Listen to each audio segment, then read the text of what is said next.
नमस्कार शेतकरी बांधवांनो. आज आपण शेतामध्ये आलो आहोत रँडम असंच फिरता फिरता.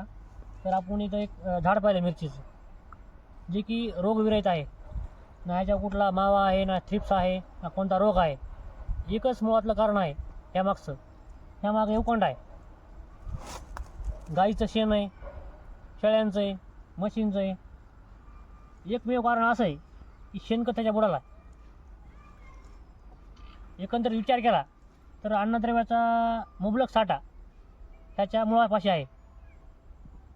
आणि इथं गाईच्या सहवासात किंवा जनावरांच्या सहवासामध्ये हे झाड असल्यामुळं निरोगी आहे. यावर कोणतीच फवारणी इथं केलेली नाही. Chemical free. बघा, याच्या कुठलाही पाणी तर आकडेलं नाही. मिरची म्हणलं की थ्रिप्सचा अटॅक जास्त असतो. कवळलंच पान आहे. विचार करण्याची गोष्ट आहे.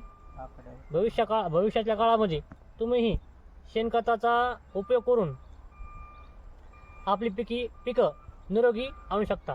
हे ज्वलंत उदाहरण आहे. साईडला उकंड आहे. उकंड दाखव आहे कॅमेरामन.